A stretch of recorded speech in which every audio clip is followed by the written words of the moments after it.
Sustainability means that things can keep going, can sustain themselves, can continue into the future and go on forever. From a human perspective, sustainability for our planet means that it can continue to do what it was designed to do: provide fresh air, clean water, produce food, and allow us all to have a high quality of life forever. Unsustainability means that it cannot, and that is where we are now. 20 years ago, scientists in Sweden developed a definition for sustainability with 4 basic principles. These can be seen as the care instructions for our planet. If we follow them, it is good for our planet, and because we're part of the system that is our planet, it's good for us too. The care instructions are as follows: reduce our dependence on fossil fuels and heavy metals, reduce our dependence on synthetic chemicals that persist in nature, reduce our destruction of nature, ensure we are not stopping people globally from meeting their needs. Demand for the Earth's services, clean air, water, food, increases as the population increases and living standards rise, but the Earth's ability to provide these services is declining because of the way we're living. In our search for prosperity, growth and success, we are destroying the system that we as humans are completely dependent upon: nature. We humans have become a threat to our own way of life. The Earth is a system and everything is connected: society, environment and economy. To live sustainably, we need to follow the 4 care instructions and apply them to everything we do at home and at work. If we can follow these care instructions, we can work together to be sustainable. We will make the switch to green energy. Our nation will have to embrace new ideas and technology. Thankfully, people like Julie and Scott Broussard have been thinking green for some time. The Broussards have designed and built special solar panels that can be used to replace concrete roads. The panels are made out of high-tech glass that can withstand the heaviest of trucks, power electric vehicles that drive over them, and even melt snow and ice to eliminate plowing. The special glass is textured to prevent slipping in wet or icy conditions, and they can even be equipped with LED lights that would replace painted-on road lines. Broussards estimate that if all of our nation's paved roads were replaced with these solar panels, we could eliminate our use of fossil fuels and cut greenhouse gases by 75%. They've already built a test parking lot with their solar panels, and their hometown of Sandpoint, Idaho, is already looking to be their first customer. These panels could turn our patchwork of roads into a national solar grid, and they'd be a great infrastructure project to put people back to work. It looks like the Broussards have created a win-win project for everyone, and we should get busy building some new solar roads. Hi there, I'm Darren Howard. And I'm Robert Nisbet. Talking about solar roads. That's right. That would be a great infrastructure project to put people to work in the States, as well as helping alleviate the problems with their energy grid. And take a look at solar aquifers. Aquifers covered by solar panels, stopping evaporation and keeping water flowing. Kind of a good advent. I would say so. So, while we continue talking about these solutions that banks and government are just not interested in, well, apparently some young entrepreneurs in Nigeria have come up with a new unique way to power a generator. Let's check this out. These 14 and 15-year-old students are hoping waste doesn't go to waste. The building of their new urine-powered generator is being closely monitored by their teachers. It separates hydrogen from urine. The hydrogen is then purified, dried and pushed into the generator. It can produce up to 6 hours of electricity per litre of human waste. People in Nigeria have been facing petrol price hikes, a shortage, and seen fuel subsidies cut in the past. Other power options are too pricey for many. So if this idea from the classroom can be developed on a larger scale, it may be the light at the end of the tunnel. It's a chemistry lesson with a difference. The teachers are all ears while their pupils demonstrate an invention they think could help solve Nigeria's chronic electricity shortage. Their invention is the ultimate in waste recycling, harnessing the power of P to make a generator. The system works via an electrolytic cell that breaks the urine down into nitrogen, water and hydrogen. 14-year-old Juro Aina Adibola is one of 4 girls at Lagos's Dorigas Private Academy who devised the generator. The cylinder contains liquid borax, which purifies the hydrogen, making it ready for use. The generator can produce up to 6 hours of electricity per litre of urine. Their teacher says his pupils have even found a solution to the squeamishness associated with their raw product. The young innovators have spent just $64 on their invention and believe with another small investment they can make the device more compact and more practical in millions of homes throughout the developing world.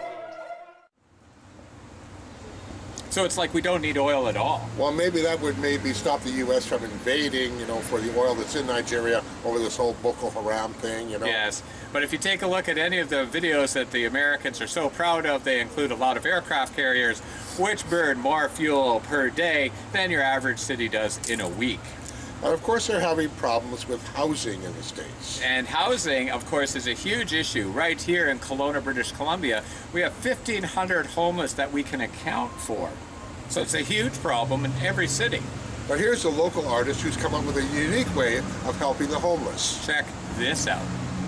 Welcome. An American artist is turning trash into treasure for the homeless. Gregory Cohen from Oakland makes use of discarded materials from dumpsters, as well as commercial waste to create small mobile homes for homeless people in his neighborhood.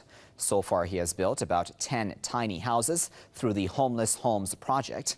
He even has his own dumpster home. He has spent $4,000 to fix it up. It's got the comfort of a full-size house, including sleeping area, kitchen, shower, electricity, and even a toilet. Gregory now takes us on a short tour of his place. At nighttime, if you don't want anyone to know. Your electricity, all you have is just an extension cord, so maybe you can pull up to a Starbucks, something like that. Comes with an extension cord, hot your place up. So then off the water system, you got your shower. You just come in, take your little shower, maybe a shave. Toilet goes to the street. Storage over here. Storage over here. Here's kind of my little kitchen. I got a cooler. Serves as the fridge. The pantry. Propane tank. Fuels a little burner here.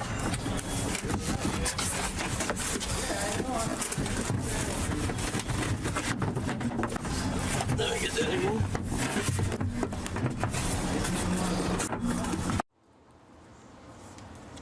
So if the economy keeps going the way it is, we're going to have use for all of those dumpsters. Yeah, I know, because, they can't they're outlawing people sleeping in their cars now in the States. I know, and right here in Kelowna, we're covering a story next week about the spring cleanup.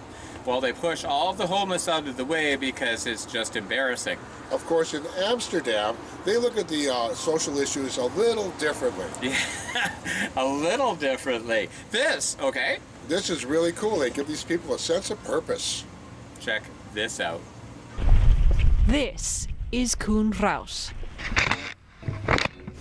Several times a week, he's canvassing the streets of Amsterdam, picking up tiny scraps of newspaper, empty cans, Red Bull again, and bottles of booze. A former postman, he once walked these same streets delivering mail. Koen, an alcoholic, is cleaning the streets while also trying to get clean. He's part of an unlikely crew of garbage collectors, all struggling addicts who spend half a day on the streets picking up trash. In exchange, the city offers them beer. 5 cans to be rationed throughout the day, plus a warm meal, tobacco, and 10 euros. It's part of an unconventional Dutch program that keeps addicts working instead of loitering in the local park, where many are known to get drunk and start fights or yell at passers-by. Janet van der Noort oversees a total of 18 people in 2 groups as they clean the city in shifts. She also distributes the beer, 2 in the morning, 2 in the afternoon, and 1 when the cleaning project is complete.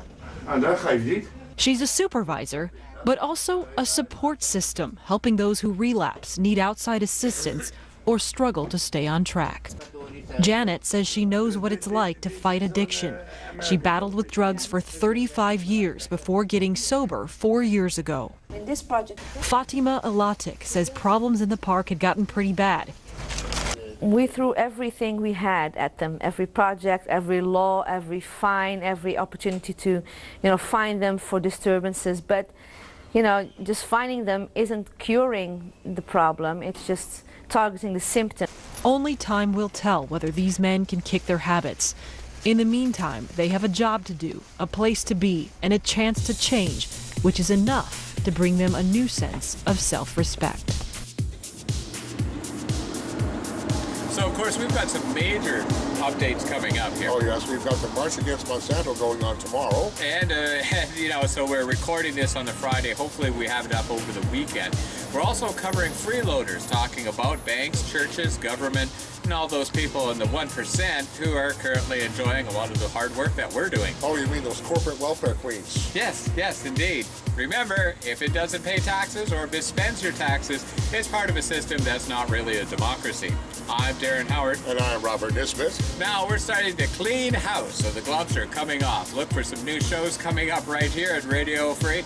And remember, send us your ideas and anything else that you find of concern, because we're covering some stories on the street in the next 2 weeks. And we'll be back after word from our sponsors.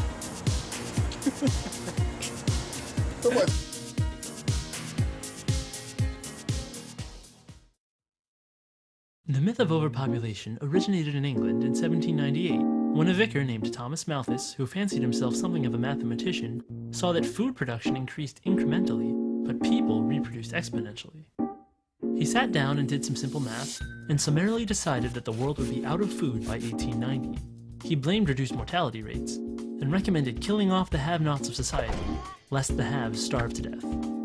This cry was taken up by Paul Ehrlich of Stanford University in 1968, who claimed that reckless human reproduction had overwhelmed the Earth.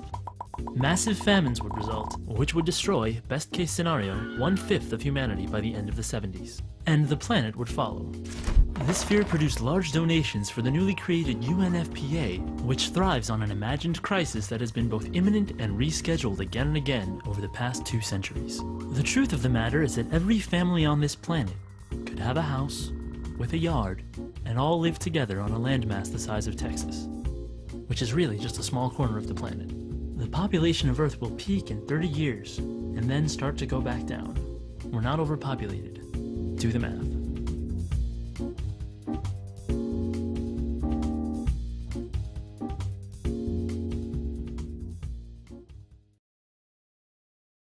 Turn the machine on. Denny Klein fires up his hot new invention. His machine emits a flame that feels only slightly warm to the touch. But watch what happens when he touches anything else. Instantaneously, I can burn a hole right down through the center of that brick. The flame instantly turns hotter than the surface of the sun. Heat so intense it takes only seconds to literally burn a hole through charcoal. 3 seconds turns a brass ball to glowing liquid metal. Tungsten lights up like a sparkler. Steel, lead, and other metals slices on contact. Yet the tip of the welder stays cool to the touch. No other gas will do this. Denny Klein uses an alternative fuel source once thought impossible. He says people still have trouble believing him when he reveals his liquid fuel. Water. Take water and electricity, and we break it down through our very unique electrolysis process. Klein has just patented his process of converting H2O to HHO, producing a gas that combines the atomic power of hydrogen with the chemical stability of water. It turns right back to water. You can see the water running off of this. Klein originally designed his water-burning engine for cutting metal. He thought his invention would replace volatile acetylene in welding factories. Then one day, as he drove to his laboratory in Clearwater, he thought of another way to burn his HHO gas. On a 100-mile trip, we use about 4 ounces of water. Klein says his prototype 1994 Ford Escort can travel exclusively on water, though he currently has it rigged to run as a water and gasoline hybrid. These are equivalent to our... Pete Dominici is helping Klein take his hydrogen technology patents from a 2-room office in Clearwater to consumer markets around the world. You know what? Microsoft came out of nowhere, came out of the garage. Why not hydrogen technologies? The duo is already in negotiations with one U.S. automaker and the U.S. government. Their plans have grown from basic welding with water to powering the entire world from the safest and cleanest fuel on Earth. Craig Patrick, Fox News.